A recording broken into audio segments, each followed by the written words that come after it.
The Dave Hooker Show. A presentation of Off the Hook Sports. Objective insight, expertise, top guests. Available on YouTube, Apple, Spotify, and the Off the Hook Sports app. Download now for free. Also available on offthehooksports.com. I compute and obey. Now to Dave Hooker. Ready. Boy, absolutely loaded up. We'll talk some Alabama as Travis begins us with Alabama sports is a dumpster fire, and I'm here for it. Talk about that as a domestic violence charge floating around in Tuscaloosa. Also, we will talk about Tennessee's draft in 2024. What Vols will be drafted next year. It's a pretty good group. Josh Ward wrote about it on offthehooksports.com. But we get it rolling right now with John Adams, the longtime columnist for the Knoxville News Sentinel and Gannett Sports. He's all over the place. He's fantastic. John Adams, how are you, sir? I'm doing well, Dave. A bit overstated intro, though. I like to come in and just throw heat from the beginning, John. That's how I roll. That's cool, but I'm not that good. I think you're pretty good. You're looking good. Well, that's better. I'm pretty good. He's okay. Yeah. All right, John, we want to get right to it. And we want to kick some things around. John's going to join us on a regular, semi-regular basis based off his schedule because he gets like 38 weeks of vacation. So we'll see when he can join us. But John is with us. John knows UT, and John happened to be in Louisiana recently. So he has a good feel for what LSU is doing from an NIL standpoint. And let's begin with that instead of the Alabama talk. Let's begin, John, with NIL and how it appears to me that Tennessee and LSU, based off our conversation, are doing the best in the entire SEC when it comes to NIL. And you wrote about it recently. Your thoughts? Yeah, Dave, I think what both of those programs seem to be committed to is a broad base. It's not just football or men's basketball. They're putting NIL money into women's basketball. They're putting money into baseball. That was evident with the recent spate of transfers going into this season in baseball. Three of the top transfers, it came down to the decision was either Tennessee or LSU. Two picked LSU, one picked Tennessee. Then you've seen it again with women's basketball. Kilmucky won a national championship basically through transfers. Not all programs are spending that kind of NIL money on those sports, and I think it's obviously those fan bases want to win in everything. LSU in particular. When I was in Baton Rouge, you couldn't drive a mile on the interstate without seeing personal injury attorney Gordon McKernan on a billboard. He's very involved in LSU's NIL, so they're in pretty good shape. And so I guess the more accidents there are and the more suits he wins, the better off LSU sports will be. I guess so. So did you put some people in the wall, or did you see any LSU fans putting people in the wall? No, but they do drive kind of crazy through town there. Yeah, that could be a reason for that. John's appearance brought to you in part by City Heating and Air Conditioning, cityheatandair.com. Hit that like and subscribe button. Integrity matters with that HVAC unit.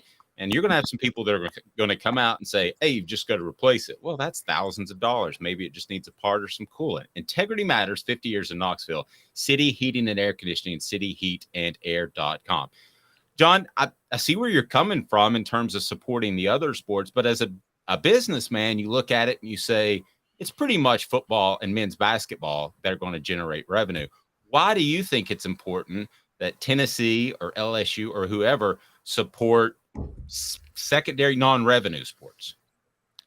Well, it's not for everybody, but LSU's women program averaged over 8,000 fans a game, a home game.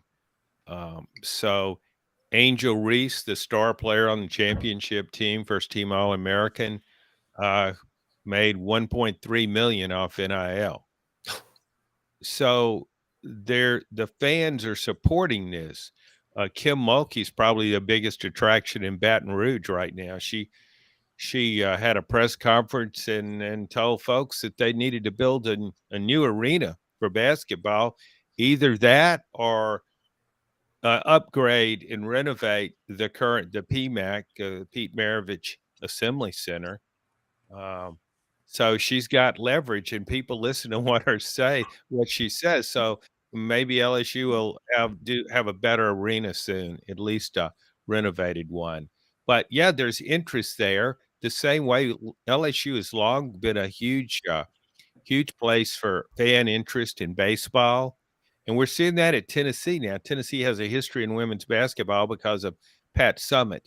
That's obviously declined in recent years. But the baseball program, because of Tony Vitello, people are willing to invest in it, not just with their interest and emotions, but financially. So we'll see how it works out. John, I want to stick with football related to NIL and talk a little LSU, because I had known for a while about Tennessee being ahead of the curve in NIL. I didn't know LSU was right up there with them.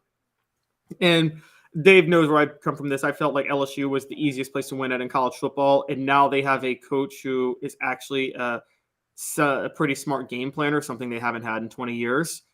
And now they have according to you, a great NIL initiative. How scary is LSU football looking for the future, given those three things? Well, Caleb, you saw what happened last season. I mean, Brian Kelly came in there. There was a reason he moved from Notre Dame to LSU. Obviously, he thought if Les Miles and Ed Orgeron can win championships there, I can, and so can probably half my family. So he comes in there, and he's aware of what it takes. When you look at what he's done, he's combined everything. He's got the NIL behind him. He's raised interest in LSU football because I think the fans see the potential there. Then he's also been after transfers. That's how he was able to make, just like Mulkey in basketball, he was able to make win the SEC West mainly through transfers. So, yeah, you're right. The potential there is tremendous. And you go back to why Nick Saban left Michigan State for LSU many years ago. It was because Louisiana put as many there per capita, as many guys in the NFL as any state. And that was a big factor in his decision. His agent, Jimmy Sexton, told me that it was a crucial factor. He knew he could win there. Brian Kelly sees the same thing. And right now, I think I'd pick LSU in the West over Alabama. Yeah, I'm right there too. Because I want to transition with that on your thoughts on this. I think that LSU long term is potentially the dynasty of college football, given these things. I don't think Alabama's going away though. But what about this year? How much trouble is Alabama football in, given this quarterback situation? They seem desperate. Yeah, when you take a questionable transfer, questionable talent-wise from Notre Dame in the last minute, it was basically sounding an alarm, raising a red flag, and saying we're in trouble. It doesn't matter how you try to spin it. I'm sure Alabama fans can say, oh, man, we got the guy that picked apart South Carolina's defense in Ty Buckner. Okay, we'll see how that works out in the SEC West. I just thought I don't think Alabama football is unraveling by any stretch. You look at another number one ranked recruiting class, but it underscores the importance of quarterbacks in today's game. You just can't afford to make a mistake and get left, have a void there at that position. If you're trying to win championships, you can still win 8, 9, 10 games even. But you go back, and a couple of years ago, Ty Simpson was a 5-star recruit. That's whom Alabama signed as its future quarterback. He's obviously not that now, or you wouldn't need a transfer from Notre Dame. and you wouldn't be thinking. I mean, Jalen Milroe is obviously ahead of him. And so Ty Simpson, if you make a mistake like that, you need to rectify it through the transfer portal. So I'm wondering, why didn't Alabama make this move earlier? Why didn't it go after Sam Hartman, who transferred to Notre Dame? There were better options, or even Devin Leary, who transferred to Kentucky from NC State. You just can't get cut short at that position now. That's interesting you say that, because Caleb and I got in a discussion of whether or not Alabama is on the decline, whether or not that move was desperate in picking up a quarterback from Notre Dame, Buckner.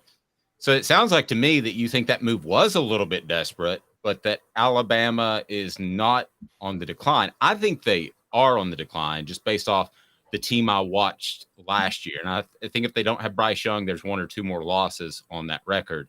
I think they are on the decline. But, John, we were talking yesterday, and you don't necessarily see it that way.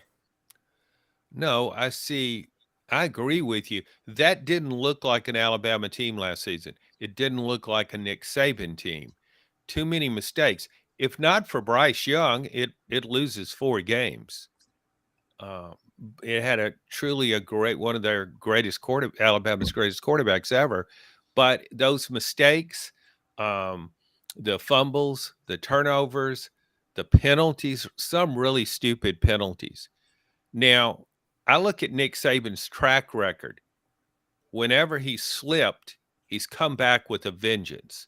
And that's why I'm saying I'm not sure Alabama's in decline right now. I think Nick Saban will get it right. But that's a fair take. He's older now. He's closer to the finish line as a coach. But his track record still says he will fix this. It does say that, and he's taken advantage of the transfer portal with Jahmyr Gibbs, and I can't imagine what Alabama's skill position guys would have been last year without him.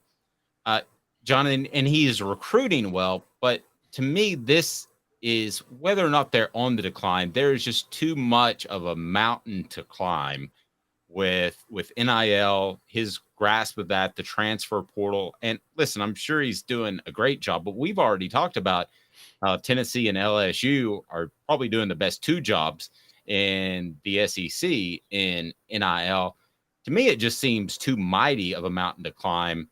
And I don't see him. I guess that's what we're discussing. Does he win another national championship or not? And I would, at this point, especially with Kirby Smart there in Georgia, I just don't see it. I don't see him winning another championship. You?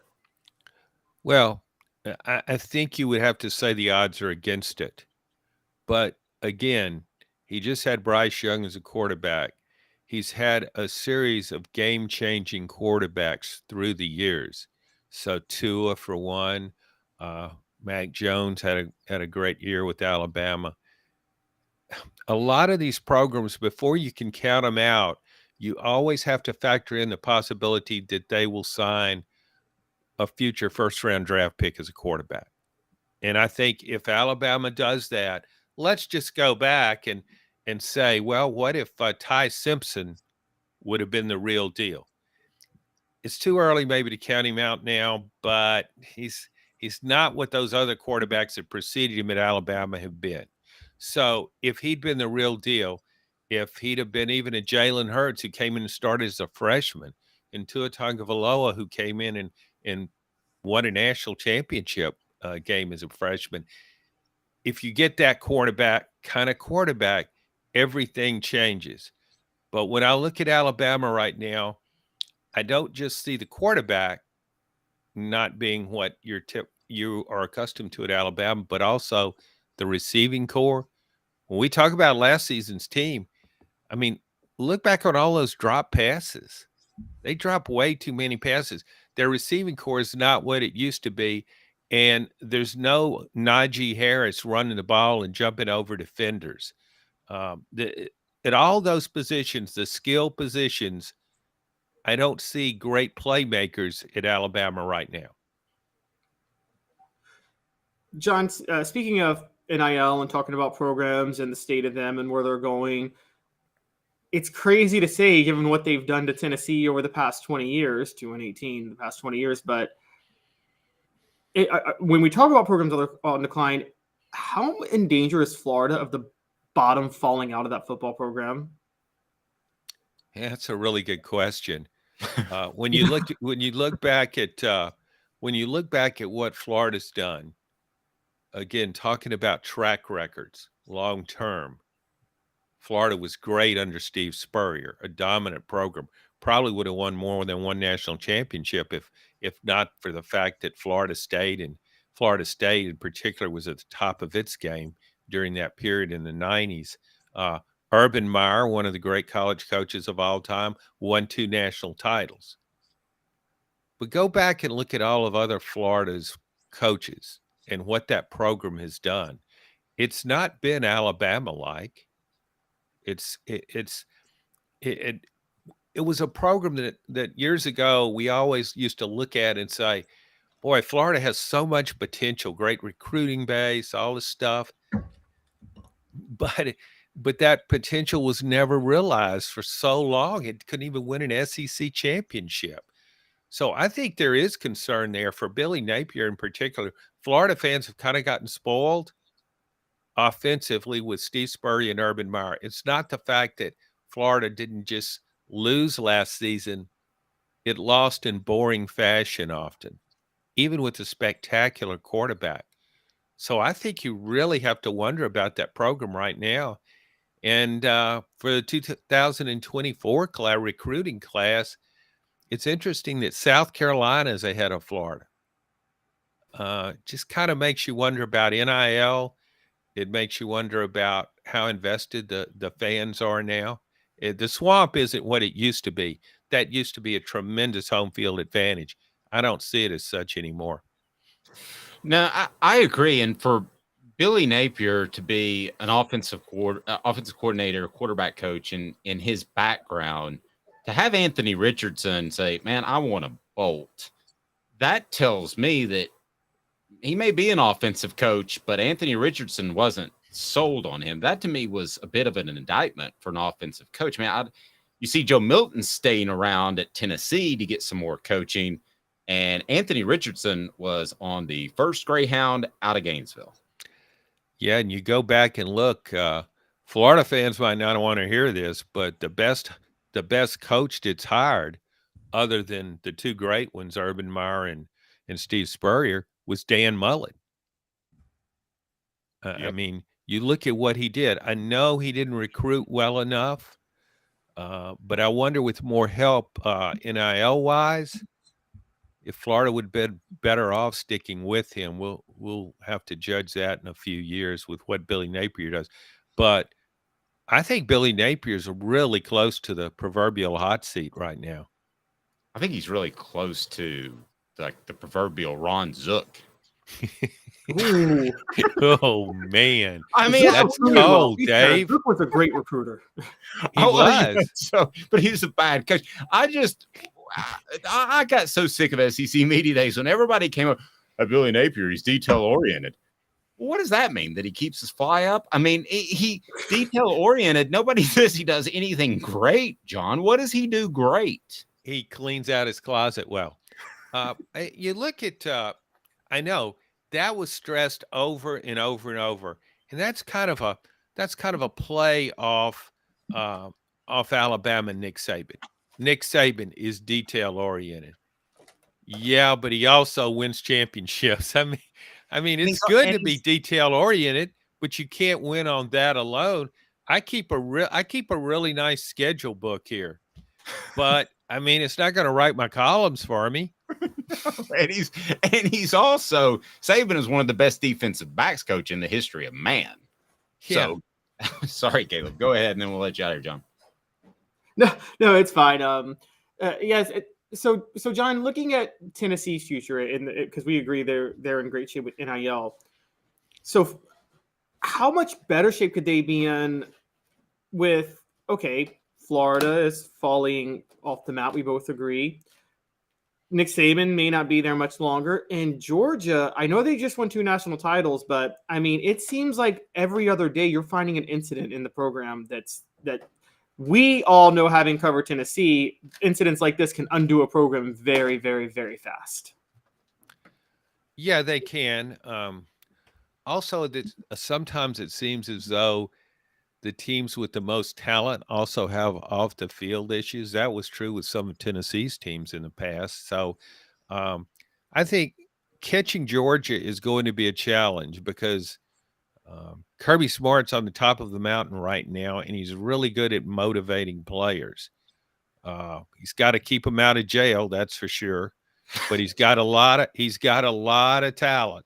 And you look at you look at Georgia now the way you used to look at Alabama. No matter whom they lose, they replace him with another future NFL draft pick. And he's well stocked. You can't look at Georgia at any position really and say, well, that's a glaring weakness. There are no glaring weaknesses. But we're talking from a Tennessee perspective. I'm just saying the challenge will be catching Georgia. Not saying it's impossible, because Tennessee has so much going for it. Mainly, it finally has a really good coach. John, I know you got some. Oh, sorry, John. Well, no. When was the last time you said that? Butch Jones? Derek Dooley? No, I didn't say that. Caleb loves Derek Dooley, though. No, okay, John. I've always said that I think Derek Dooley made some mistakes, but I do think he probably took over the most impossible situation at the time he took over. Oh, I agree, and I'm also safe. I feel safe in saying he had the highest IQ of the few coaches who followed him. Fair. Yes. Okay. I mean, who a would low you bar pick? for that, but sorry. What? I said there's a low bar to have a higher IQ than Butch Jones and Jeremy Pruitt, but I agree. Yeah, who would you pick in a debate between Derek Dooley versus Jeremy Pruitt and Butch Jones could tag team one another and each come at Derek Dooley and he'd still win. Yeah, like the high school trivia that's on PBS. They could have those two on one side, and then you could have Derek Dooley on the other. John, I know you got it wrong, but I want you to answer today's tough question, then we'll let you out of here. Today's tough question. Take a side. Take a stand. The Dave Hooker Show, a presentation of offthehooksports.com. Really quick and tight. What happens first? Alabama wins a national championship or Florida wins the SEC East? Alabama wins the national championship. Ouch. I agree.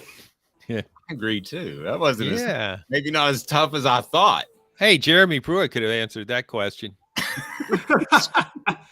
John, be well. I know you have an appointment to get to. We look forward to visiting with you throughout the summer, throughout football season, and keep up the great work.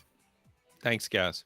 Thank you, John. John Adams of the Knoxville News Sentinel and Gannett. He is fantastic. We love visiting with John. We'll be back in 2 minutes. And what are we going to tell you? We're going to tell you what balls are going to go to the NFL one day and what balls are hitting the door in the transfer portal. Stay tuned. This is a presentation of Off the Hook Sports. 2 minutes. I know you like the heat. You got to try my signature sauce 87. Dude, you know I love you and I love to try your wing sauce, but when it comes to wings, I need them really hot. I hit 105 on the radar gun. I need to be pretty spicy. Yeah, I know that, man. Look, if sauce 87 isn't enough for you, I guess you can try the Holy Moses or the Grim Reaper. Now we're talking. Take it from these Farragut Admirals. When you're craving wings, it's got to be Craven Wings. Visit them online at cravenwings.com. With all that sun, sand, and salt water, the beach is a very relaxing place. Unless you wear contacts. Ow! Open your eyes to the best the beach has to offer with LASIK vision correction from Campbell Cunningham Laser Center. Ah. Hi, Mike Davis here with City Heating and Air, reminding you to always dare to compare.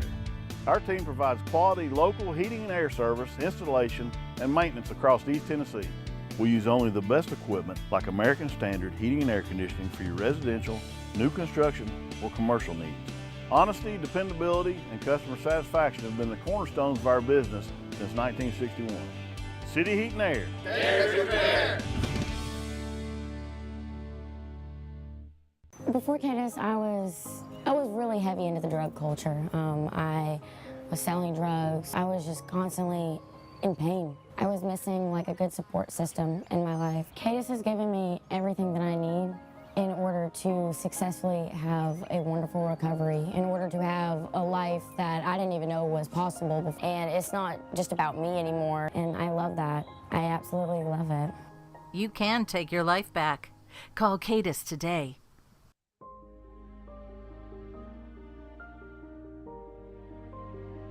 Our family has been creating one-of-a-kind pieces of jewelry in West Knoxville since 1986.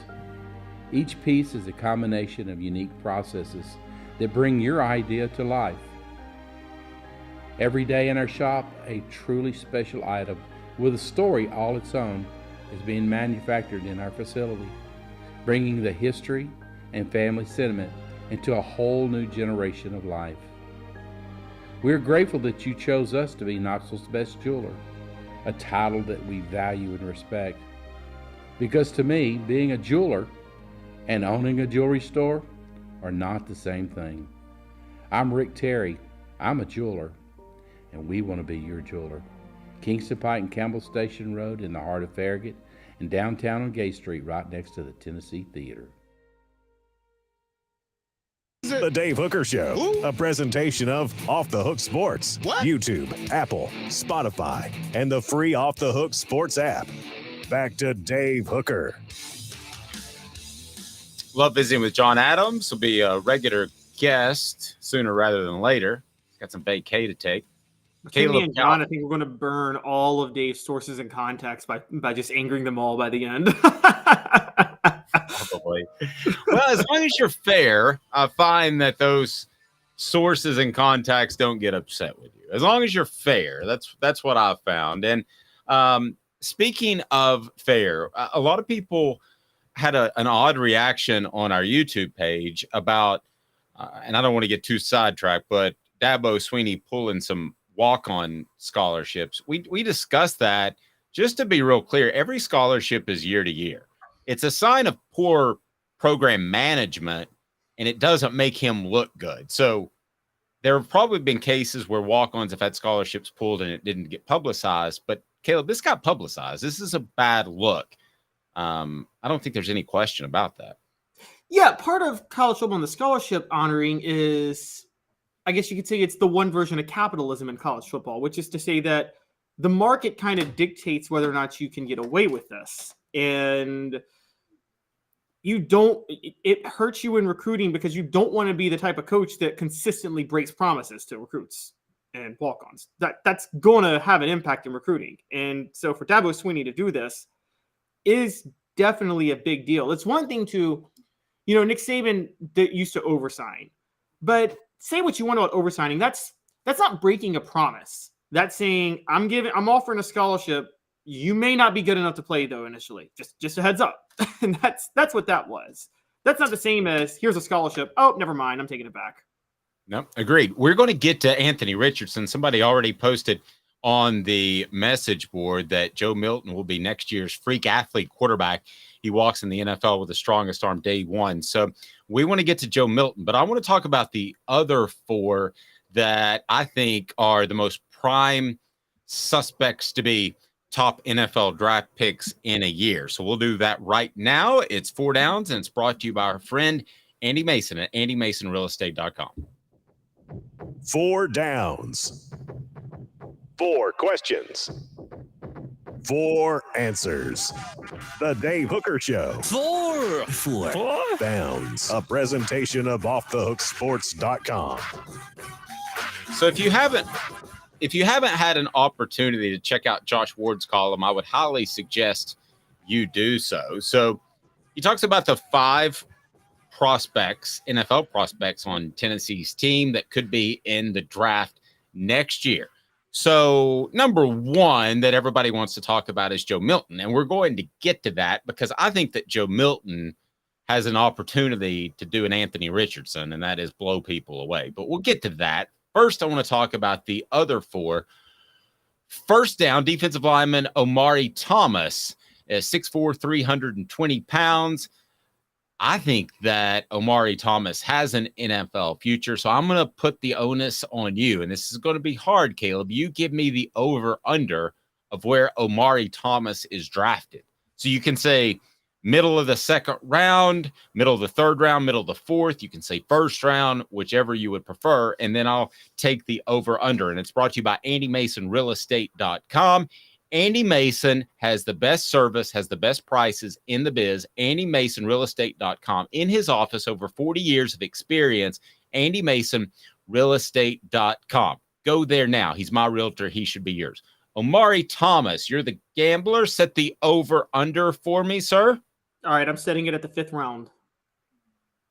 5th round. I will go higher than that. So I guess it would be higher or lower. Over. Yeah. Yeah, I would say he will go before the 5th round. I think that he's going to be a guy, based off what I've been told in his work ethic, that he's going to grow into a pretty solid prospect. I would have him at 3rd round.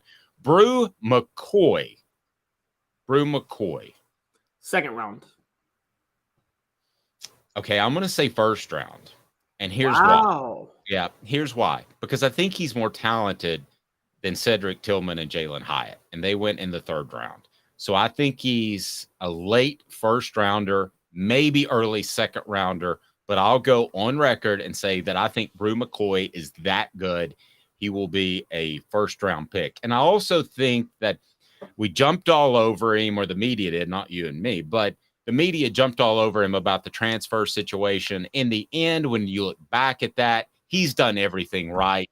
So I don't think there's going to be any baggage that he'll carry to the NFL. Well, go ahead. Yeah, there's still the legal issue that he faced before he transferred that is going to come up, because that was kind of a serious thing that he got accused of. And, That's true. And there's also, I'm not so sure, like Jalen Hyatt and Cedric Tillman were both 1,000-yard receivers. I'm not so they had some production. I think Brew McCoy's going to have the production. Don't get me wrong, but I mean, I think, don't we both agree that at this point, Squirrel White looks like he'll be the leading receiver this year? Like, if you had to bet on who a 1,000-yard receiver would be, you'd bet Squirrel White, right? Yes. Good points on both. I think they'll look back at the issue at Southern Cal, and I think that they'll find that they're okay with that. I mean, it's not great. And for those that don't know, Caleb, just kind of revisit that really quickly. So I'm trying to remember all the details. But basically, he had a domestic violence issue at Southern California. Right. Which we know is very serious. Yes. And got suspended for the year after. Or didn't really get suspended, but didn't play because he had to wait for the legal issues to resolve itself. Right. And at one point, he wasn't allowed on campus because it's a private school. I think that will certainly be looked into. I think that will be far in his past at that point. And he steadfastly denied it. We also know, yes, it's serious, but we know people can be misaccused. Is that a word? I don't think so. Can be unfairly accused is a better way to say it. A guy Also, that we can be hazy on these things. We have to be fair that, like, I don't know if you guys ever read any of Malcolm Gladwell's books, but he has a couple of instances where he talks about some of these really crazy cases with sports athletes where everybody immediately jumps for, if you say there might be some guilt, they mean like, oh, you're saying they're guilty. No, we're saying that maybe they may have done something they shouldn't have done, but they may not be guilty of what they're accused of. Yep. Great point. All right. So hit that like button. I haven't said it yet. If you haven't subscribed to this point, please do so. We certainly appreciate that. Linebacker Aaron Beasley. We would not have had this conversation a year ago because Aaron Beasley was thought to be Robin to Jeremy Banks's Batman, right? And as it turns out, Beasley had the better year.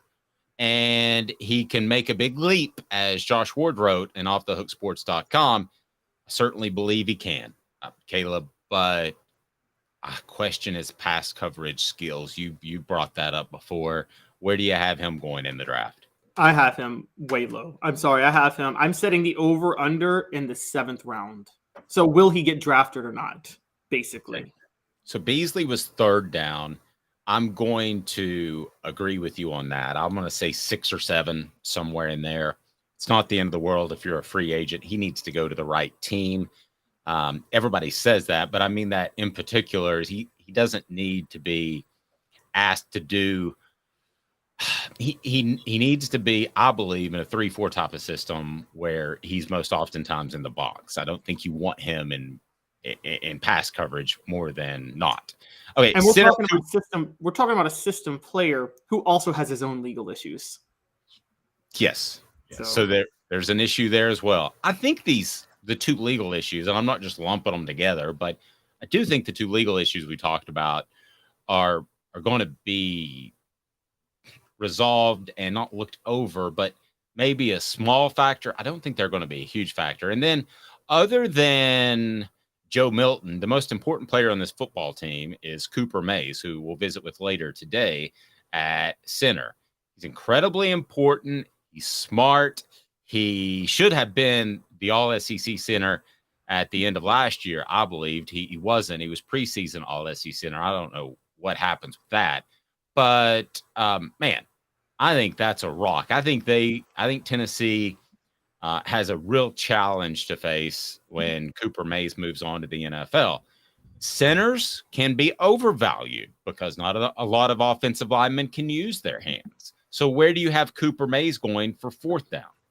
See, I think tracking the history of the draft, centers are undervalued typically more than overvalued. So based on the history I know of Tennessee centers, Cooper Mays should be a top 2 round pick. He should be. I'm setting the over at the 5th round, though. I think sometimes centers get undervalued. Scott Wells comes to mind. Scott Wells should have been a 1st rounder, and he fell to the 7th round.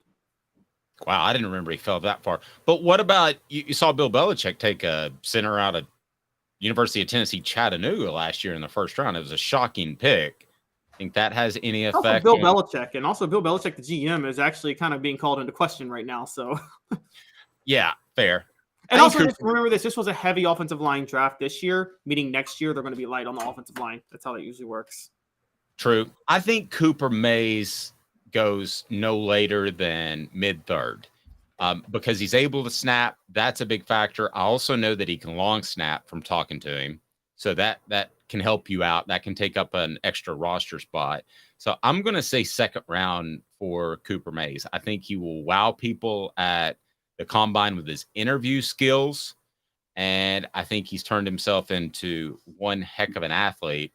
And it largely depends what Tennessee's able to do this season in the run game, because Cooper was undersized at one point. I don't think he is anymore, but I do believe that he is he's a guy that fits the NFL, and it's a passing game now. He has lighter feet.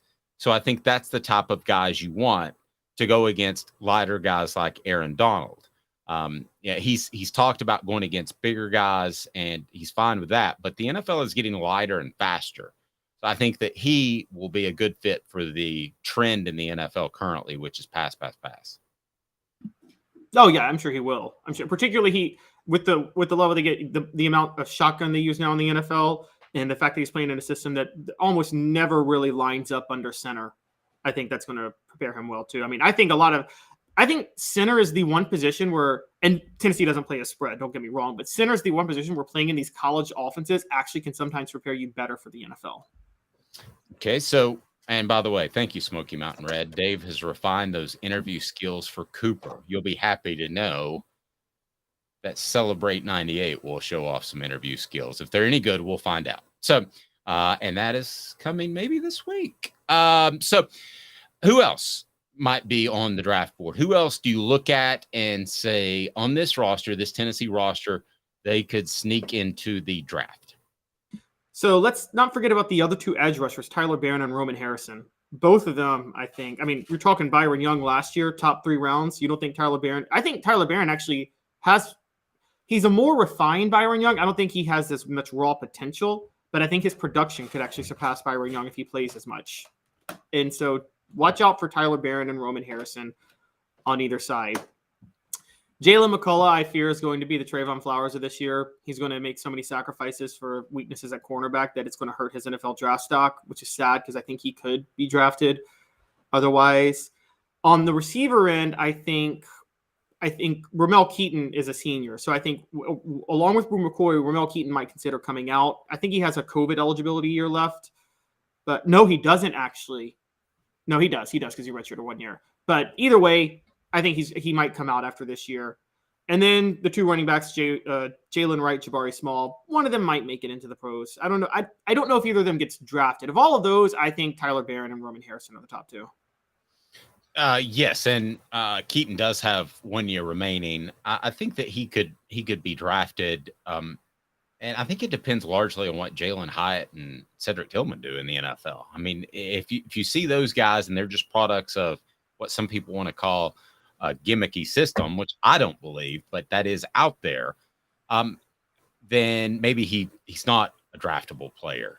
But I think that he will find a home in the NFL. I think he's that good. I think he's shown that type of skill. Vassy Lawn and Garden, man alive, it's worth the drive. You've got to get to Vassy Lawn and Garden with their buying power. They'll save you thousands on your industrial fleet, your commercial fleets of mowers, of any type of lawn maintenance products you need. So VassyLawnandGarden.com, man alive, it's worth the drive. I don't care if you're in Nashville, Knoxville, or Chattanooga.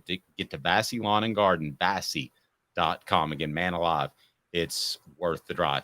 The guy that I think is going to be scary good, like really good, is Dylan Sampson. Now, I know he can't leave after this year. This is just his second year. But I think Dylan Sampson will be a guy that NFL teams love. Kind of like a Wes Welker type.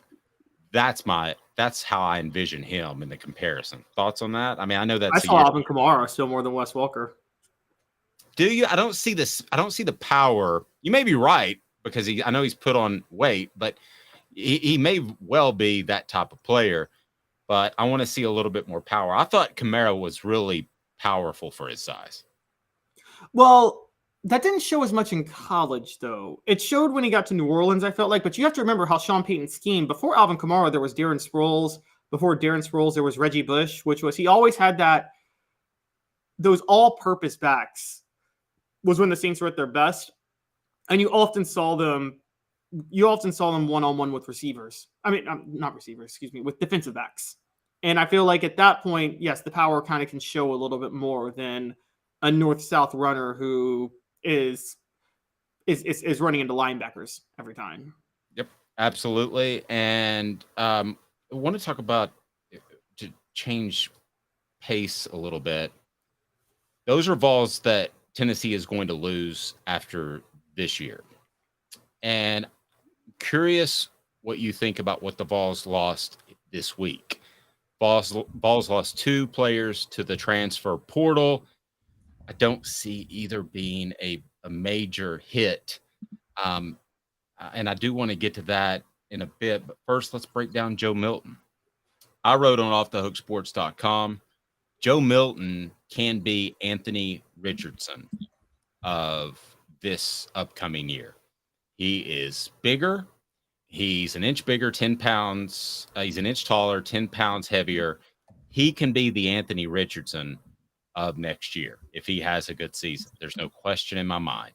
And can Anthony Richardson go in the top 5 of the draft? That's a hefty projection, Caleb, but I'm not completely ruling it out that he would go in the top 15 of the draft. I know that sounds crazy, but if the accuracy issues are behind him, and I think Josh Heupel will do a great job of crafting this offense to take advantage of the intermediate and over the middle routes, and he learns to take some gas off the fastball every once in a while, I do believe that Joe Milton can be a highly valued quarterback in the NFL. He is going to wow at the combine. There's no question.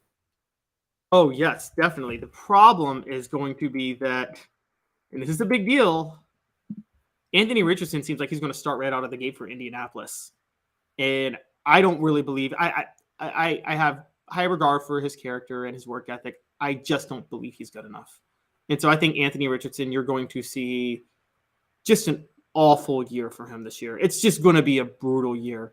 And I think the struggles of Anthony Richardson will make Joe Milton less valuable in next year's draft. Okay, well, I see what you're saying, but he's going to have I think he will play better. I think he'll have a better college track record, don't you? Oh, I think Joe Milton will definitely play better, but this is what scouts do. You're right. What they do is they look at a player profile and they think, oh, this is just like this player last year. And that's what they're going to see with Milton with more production. You're absolutely right.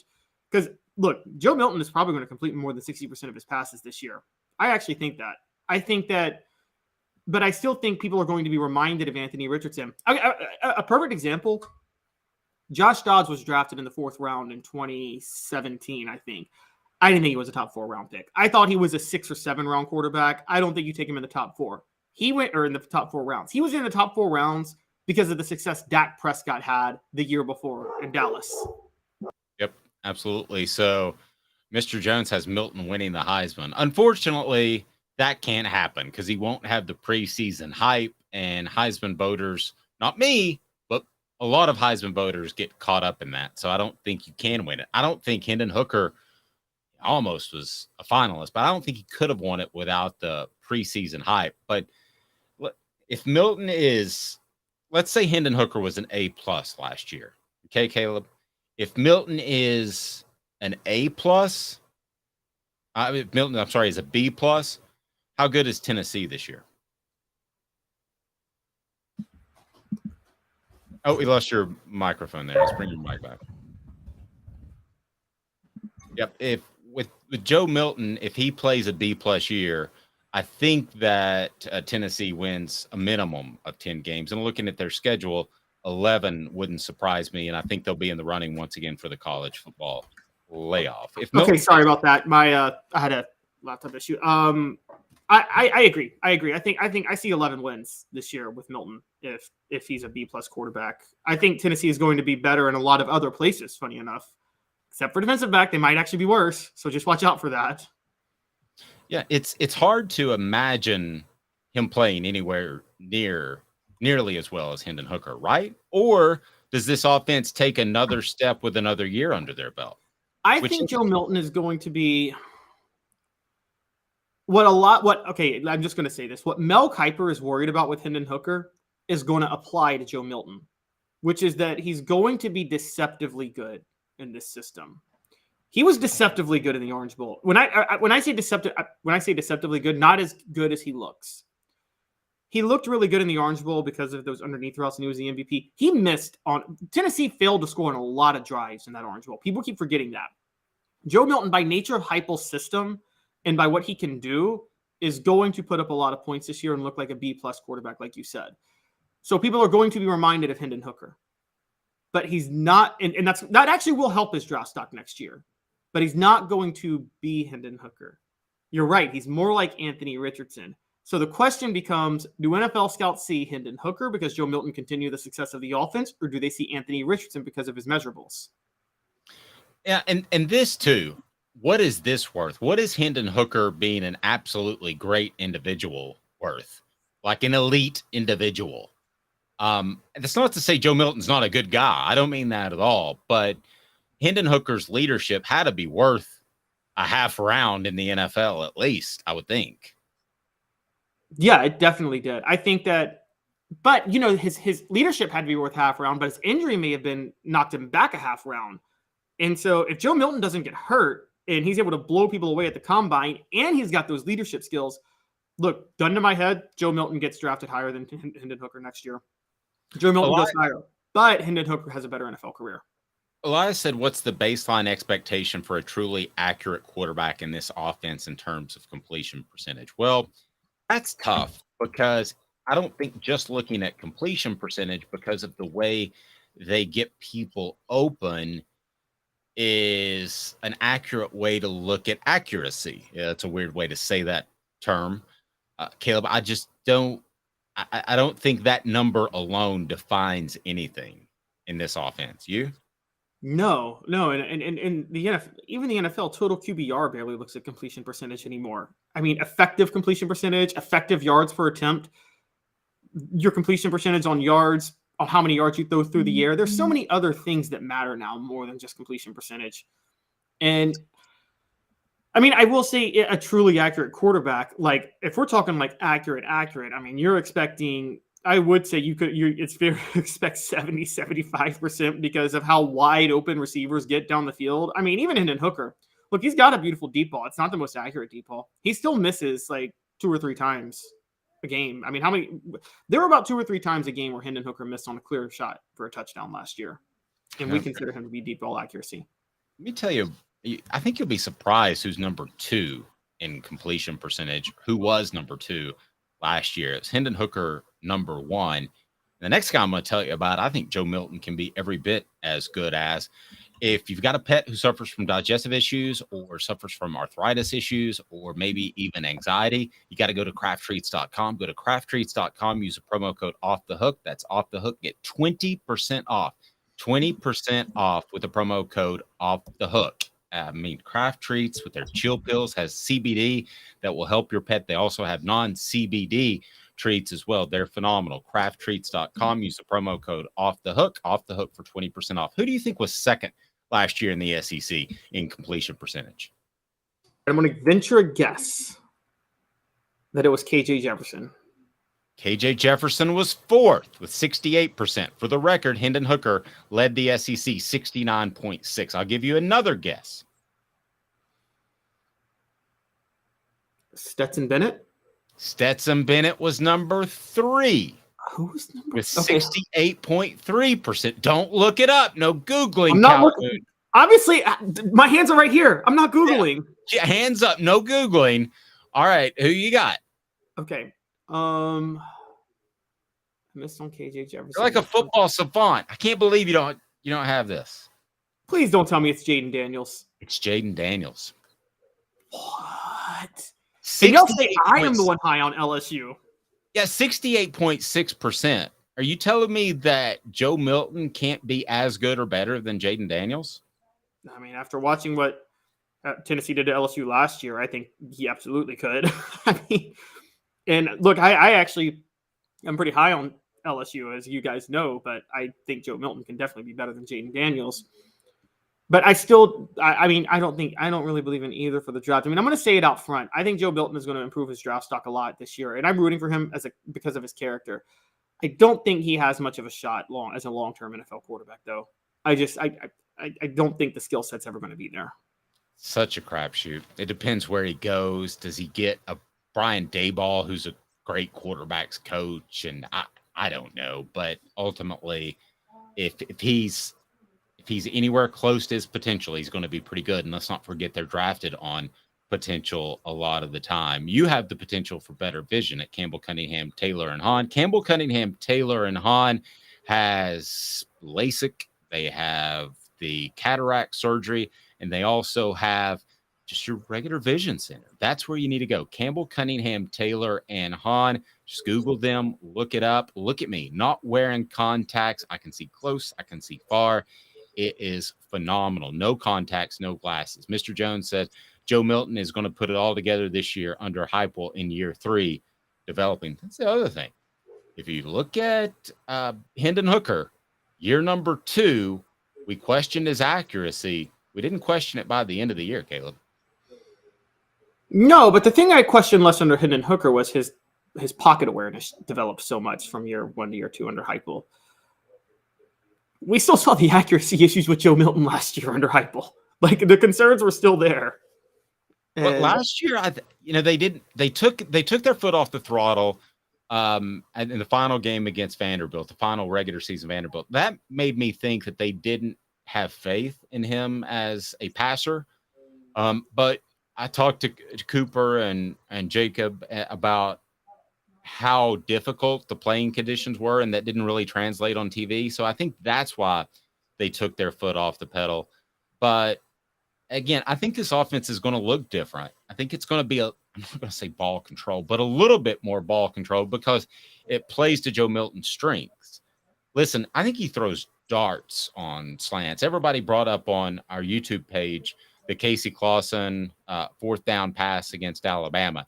Those are the kind of balls that Joe Milton is going to be able to throw, I believe, with accuracy and power. Those little digs, those little slants over the middle, and I think he's going to be very good at that.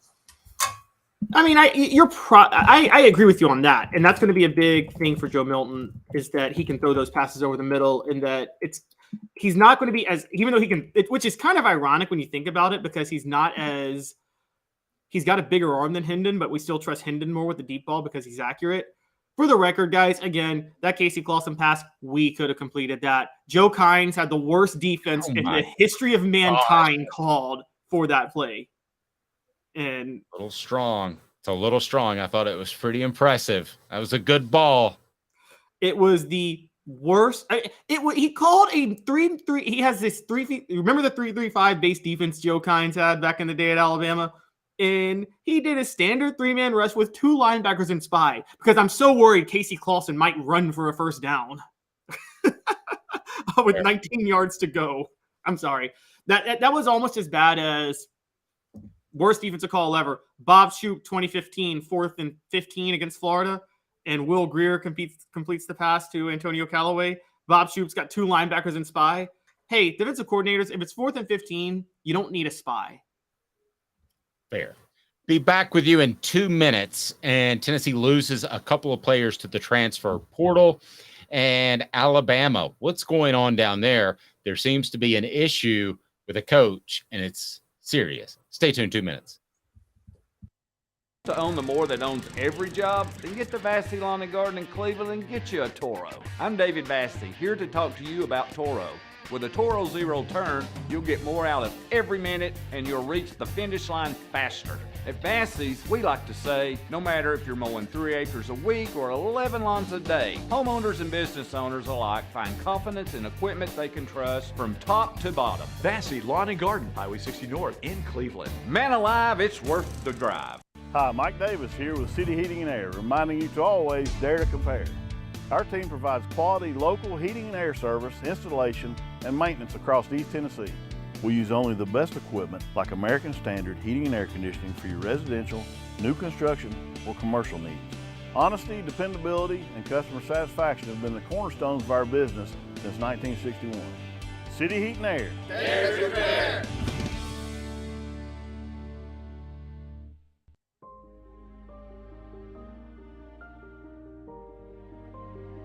Our family has been creating one-of-a-kind pieces of jewelry in West Knoxville since 1986.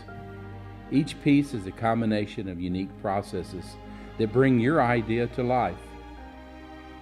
Every day in our shop, a truly special item with a story all its own is being manufactured in our facility, bringing the history and family sentiment into a whole new generation of life. We're grateful that you chose us to be Knoxville's best jeweler, a title that we value and respect. Because to me, being a jeweler and owning a jewelry store are not the same thing. I'm Rick Terry, I'm a jeweler, and we want to be your jeweler. Kingston Pike and Campbell Station Road in the heart of Farragut, and downtown on Gay Street right next to the Tennessee Theater. With all that sun, sand, and salt water, the beach is a very relaxing place. Unless you wear contacts. Ow! Open your eyes to the best the beach has to offer with LASIK vision correction from Campbell Cunningham Laser Center. Ah. What's up, everybody? This is University of Tennessee tight end Jacob Warren, proud to announce that I'll be working with Craven Wings again this season. And I want you to give your all and try my signature sauce, Sauce 87, at either of the Craven Wings 2 locations, Chapman Highway in Seymour and South North Shore Drive at the Markets of Choto. When you're craving wings, it's gotta be Craven Wings. Online at cravenwings.com.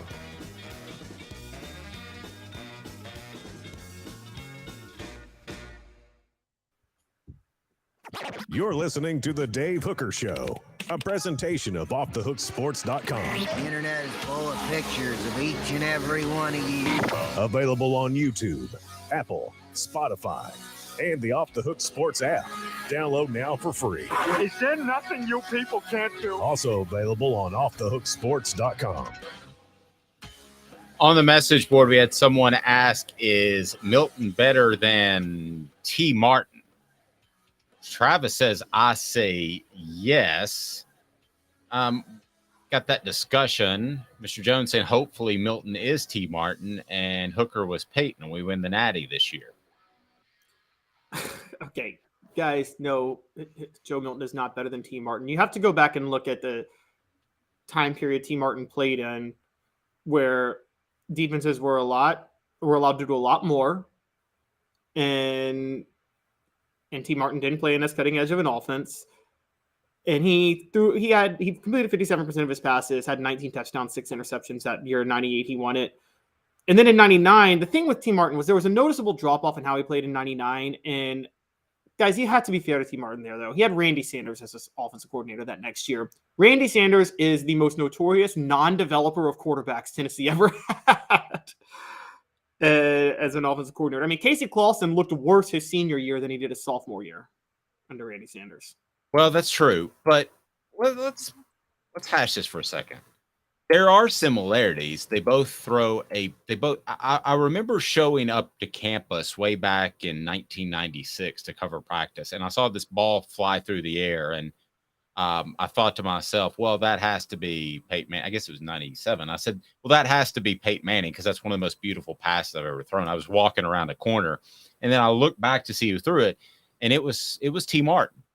There are some similarities between T. Martin and Joe Milton in the way they throw a deep ball. And I don't hate that comparison at all. He had way better touch on his deep ball, though. Let's be fair on that. I mean, he had a way better touch on his deep ball. I mean, we talked about that Peerless Price play yesterday, and that, the most famous play in Tennessee history, the touchdown in the national title. And yes, Peerless made the play, but T. Martin put the ball where only Peerless Price could catch it. I mean, that was a beautiful throw that he made. A little bit underthrown, but still. Yeah, I thought it was underthrown. I thought that Peerless Price made that play. I mean, to me, Joe Milton can make that pass. I'm not arguing that as a whole T. Martin doesn't have better touch, but I think you're also discounting, with all due respect, Caleb, that Hendon Hooker developed better touch and better accuracy. So you're not going to see the Joe Milton who was really good in Clemson. You're going to see against Clemson, you're going to see a better Joe Milton coming out this fall. True. Does that get close to T. Martin? If it does, it's because of who he's playing for. It's because he's playing for Josh Heupel, whereas T. Martin probably was on track to have a great senior year in 99 if David Cutcliffe stays around. David Cutcliffe leaves, Randy Sanders comes. I know Fred White sometimes suggests that T. Martin was held back because they didn't let him throw the ball as deep. They threw it deep a lot more under Randy Sanders in 99 than they did under Cutcliffe in 98. And quite honestly, Martin was not as good throwing it deep that often in 99 because they didn't mix up the offense as well. And you saw, I mean, I think you remember, he took a noticeable step back in 99 from 98. So this is interesting. Mr. Jones says Joe Milton can have a Cam Newton top of year. Maybe that's a better comparison than T. Martin. We say T because he's Tennessee. And we see him in orange. We see Milton in orange. Cam Newton's doable. I kind of see that. And I don't mean this as an insult, but I thought T was a little bit more fluid as a runner. I don't think Cam Newton is as fluid as a runner. I don't think Joe Milton is as fluid as a runner as T. I think that's a really good comparison. Kudos to the message board and Mr. Jones. I like that a lot. Yeah, and Cam Newton had the same accuracy issues that we're talking about with Joe, where Cam Newton had questionable deep ball accuracy. Now, it was one of those where, I mean, that's a better one. I agree. Now, here's the question. We know Josh Heupel is ahead of the curve offensively. Is Josh Heupel as ahead of the curve as Gus Malzahn was ahead of the curve when Auburn had Cam Newton in 2010? I mean, at that time, no one had figured out that offense. They figured it out about 4 years later, but no one knew how to handle Auburn's offense in 2010. And I really like that comparison. I just see those two guys as being very, very similar, very, very insightful there. Now, the other thing that Cam had, let's remember this, is he had an offense that was ahead of the curve, right? Right. Tennessee has an offense that's ahead of the curve. Auburn was really talented by Auburn standards. Not as talented as probably Alabama, even though they beat them that year with the crazy play. Is Tennessee's talent level to that point would be my next question to support Milton to be a Cam Newton. I think so. That, by the way, the year Auburn beat Alabama with the crazy play, no, that was 2013. 2010 was the Cam, they call it the Cam back year, where they were down 24-0, came back. Right. Well, I was referring to the crazy run down the sideline, but anyway. Yeah, that was 20. But Cam, you're right, because that Alabama team was more talented. Auburn had Cam Newton and Nick Fairley. Those are the two main people I remember from that team. With Auburn. His most famous game is that comeback against Alabama where he was down 24-0 and led the comeback. Dave, let's be honest. You watched that game. Alabama gave that game away to Auburn. They had that. I mean, Mark Ingram fumbled when he never fumbles. I mean, Alabama did everything. That was the worst half of coaching I'd ever seen from Nick Saban. Well, I thought he was pretty bad in the second half early in his career a lot. I thought that he sat on leads too much before he went and got Lane Kiffin. We know Josh Heupel's not going to do that. Oh no, Heupel's not going to sit on the lead. I don't think Josh Heupel's the type that's going to fall behind 24-0 either in a game, quite honestly. But I could be wrong on that. Well, I mean, you would hope not. We don't want to revisit South Carolina, but there's always. He didn't fall behind 24-0 though. Tennessee was in it with South Carolina for a while, and then until that Hooker ACL injury, I think we all thought, like, even down by 17 in the fourth quarter, like Tennessee might come back and win this. Yep. No, I did think that they would come back and win it until the ACL injury. So there we go. Great comparison. Cam Newton to Joe Milton III, Jr., Senior, Esquire. Do we still refer to him as Joe Milton III? Is there a Joe Milton II that's somewhere getting upset that he's? When my OCD is when I write Joe Milton III and then I write Milton because it's. I don't know if you guys were taught this, David. I'm like, with the name and AP style, you always give the full name and title the first time you address them, and then you can use the last name. So Joe Milton III, Esquire. Joe Milton III. By the way, he's not RG3. So don't do the voice again. No. People used to say Robert Griffin III. Caleb in his voice. All right. So Tennessee loses a couple of transfers. I hate to say this, but I don't think they lost much of anything. No. For those who are questioning, Cameron Miller was the big one. Cameron Miller was a 4-star receiver in the 2022 class out of Memphis. I think he moved to defensive back afterwards, and then they lost. And he said, and I remember this in his recruiting, he said, quote, "I love Memphis. I got a son who's getting ready to go far, far away for college." And he doesn't say, "I love this area." If he did, he probably wouldn't go where he's going. But I always felt like if those Memphis guys, and you're from Memphis, those Memphis guys, if they say, "Man, I love Memphis," I think there's always a chance that they look at the school they commit to and they think, I could fall back on Memphis. Yes, particularly with so this is more common in basketball than football. So for those who don't understand with the landscape of Memphis, head coaches in Memphis in basketball don't have to recruit. They don't leave the city, and they build their team around Memphis talent. That's why I've told you in the past, Larry Finch got fired because Tony Harris committed to Tennessee. You don't let Memphis kids get out of Memphis in basketball, and it's a big deal when you do. Football is a different story, and the thing that throws me off is football kids don't typically feel as homesick falling back on Memphis because there used to be a pipeline of Memphis kids to Knoxville, and I think there is again now with Amari Thomas and Jabari Small. You know, it was the Melrose pipeline back in the day. Cedric Tillman, Andre Lott, Mondre Dickerson, like all from Melrose to Tennessee. And Melrose is in Orange Mound, like the middle of Memphis. Like there's a really great pride in that neighborhood. And they had a Tennessee pipeline. I would say where things are kind of changing a little bit, and this isn't a big loss either way, and I think Cameron Miller is weighing this. NIL, if there's one thing NIL is really going to help, Dave, it is those smaller D1 schools, maybe not Power 5, but that are in urban areas with giant business hubs. Memphis is one of those schools. Because FedEx can come in and say, "Hey, want to come play for Memphis? Here's a bunch of money to come play for Memphis football." And that's why Cincinnati joining the Big 12 is a big deal, because Cincinnati has that, Houston has that, Memphis has it. And as we know, Miami has it at a level greater than anybody, and that's why they have such a great NIL initiative going on. But watch out for those urban schools that may or may not be Power 5, but have solid programs at a lower level. There's a lot of money in those schools. And Memphis, the reason that Memphis is not in the Big 12 or ACC in Louisville is because 30 years ago, Louisville decided we should invest more in football than basketball. And Memphis stupidly decided to stay invested in basketball. They're now starting to invest in football. And they're never going to be on Tennessee's level. Don't get me wrong, but I'm saying NIL could help them keep some talent in the city. Great point. Nigel Lanier, the Vols also lose. He doesn't have a profile page on utsports.com, so I'd say he wasn't that important. He was a walk-on receiver who got a scholarship. So congratulations to getting a scholarship. He probably is looking for somewhere he could play. Look, I'm sorry, though. If I'm a walk-on who gets a scholarship, I'm sticking with that scholarship. I want to graduate and keep my scholarship. Yep, and I'll say it a million times. I've said it for 20 years. You play hard for Tennessee. You keep your nose clean. You're going to have a job coming out of school, $100K. Oh, it may be in easily. pharmaceutical sales. It may be something may not be the NFL, but you're going to have a job. I think you bring up a great point. I would have stayed at Tennessee to be a VFL, and what that brings, which by the way, we're going to discuss, was not attributed to Derek Dooley, to somebody else, but we'll get to that. So Alabama has an issue, Caleb. You have an issue that is very serious. What can you tell me about the University of Alabama? And I'll tell you what I think about this. They have got two issues that broke within one day. One, Matt Self, one of the senior members of the university's athletic department, according to AL.com, was arrested Sunday by Tuscaloosa police on a domestic violence charge.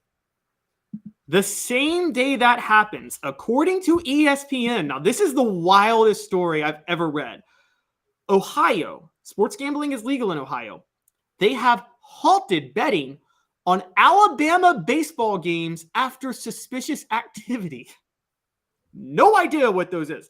Obviously, these two things are not connected.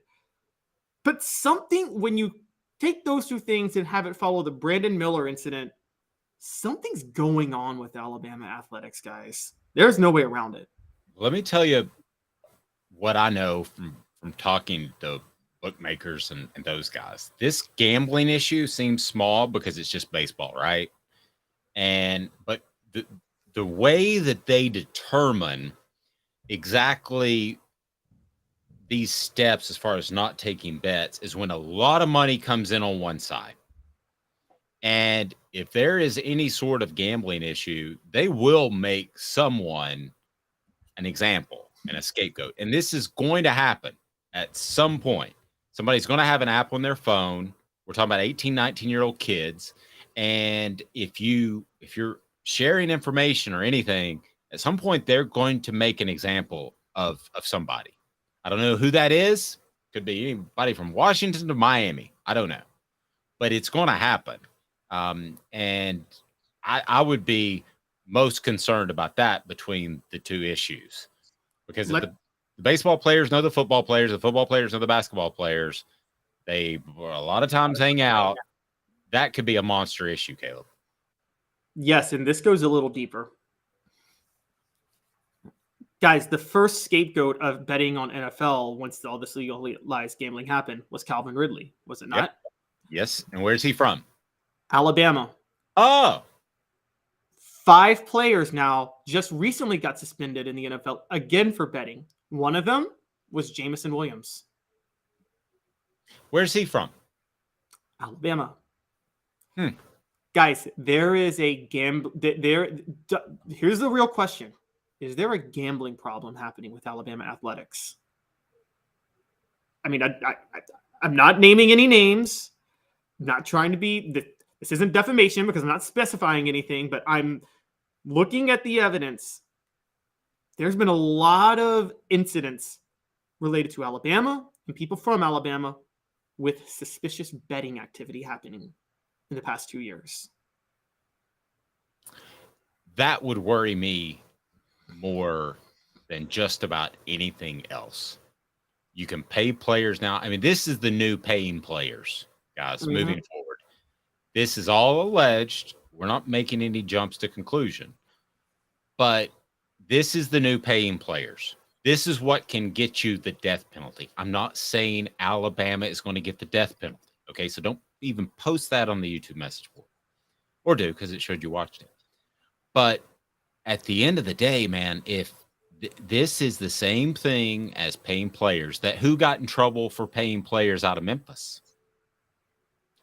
Alabama. I'm sorry? Alabama. Oh, yeah, Alabama, you're right. Public means. Mm-hmm. He did. So if there is a gambling issue, this will be the come down hard on somebody, because it goes to the Pete Rose thing. The integrity of the sport is so important. If I thought at all, if somebody called me and said, your favorite sport is fixed because players are doing things to change the outcome, that's the end of me watching that sport. Yes. I can watch reality TV, which is the most unreal thing on TV. It's all made up and it's all scripted. That's not what I want to watch. I like watching something where the outcome is undetermined. Exactly. Somebody said NBA. I'm a Celtics fan. Watched them choke away last night. I'm done with the NBA. Somebody said college football. That would be a real struggle for me professionally, but I would be so done. I mean, that to me is the one thing that could undermine any sport. And with the way gambling is prevalent, it is going to happen. And it's going to be as big or bigger than the Tim Donaghy thing in the NBA. It's going to happen to one sport. I don't know who it is or what sport it is, but it will happen because everybody has the app on their phone. Everybody. And here's the big thing. This is why baseball's never letting Pete Rose back in. Everybody's like, oh, it's been 25 years, 30 years. He was betting on his team to win. It doesn't matter. If you know history, baseball, Major League Baseball was almost derailed before the sport ever got off the ground. Go back and look at the Black Sox scandal of 1919. Guys, baseball almost went defunct as a sport. And if it wasn't for Babe Ruth, introducing the game to the home run, because the home run wasn't part of the sport really until Babe Ruth, and the Roaring 20s coming with that, baseball would have died. This is the biggest. PD use is not as big. There's no scandal in sports that is as big as betting on the sport. And I don't care if you're betting on your team every game. I don't care if you're betting on other teams in your sport and not your own team.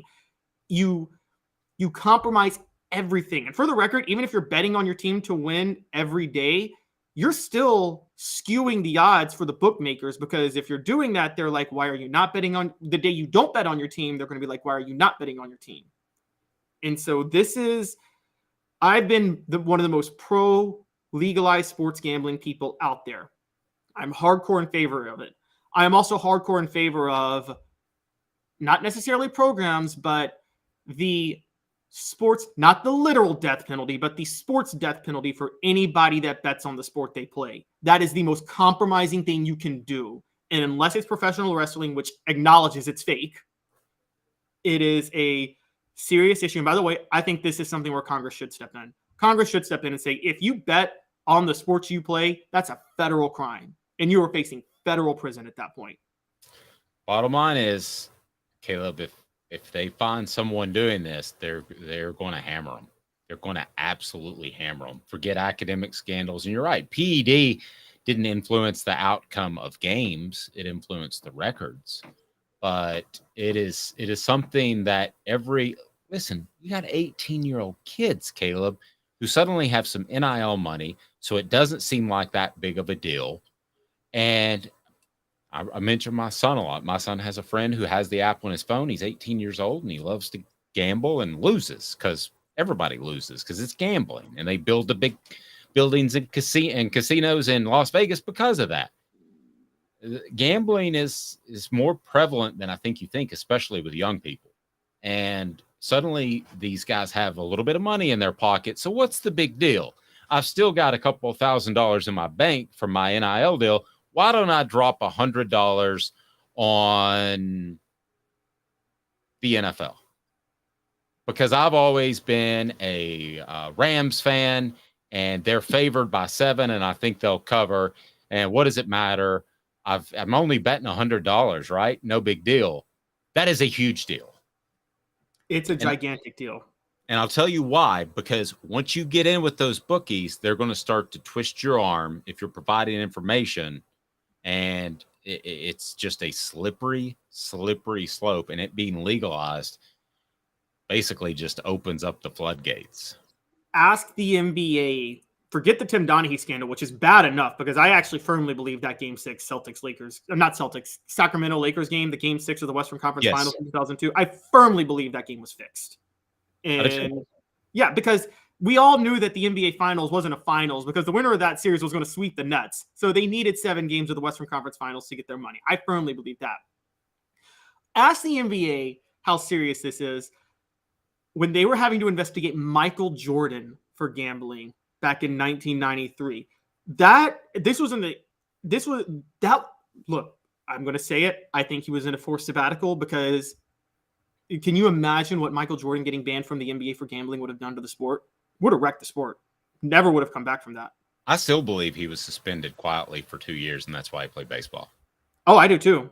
I firmly believe he was suspended quietly for 2 years. Yeah, I think only two people know that. The late David Stern and Michael Jordan. Yep. I think it was in an office with nobody else, and I will believe that till the day I die. Oh, I will too. Michael Jordan had some checks written out to some very, very shady bookies that had gone to prison during that time. And yeah, this is a serious issue. I can't stress this. It's the worst thing you can do, and this is why Pete Rose should never be let back into baseball. You can't let Pete Rose back in. And here's the other thing. I know Tennessee has like NIL meetings, and I'm sure every other school does, that you have to pay your taxes and all that. They've got so much going on, these college programs, that are you doing seminars on gambling? Could that slip between the cracks? They've got to go to all these other seminars on what's legal in NIL to pay your taxes and all that other stuff.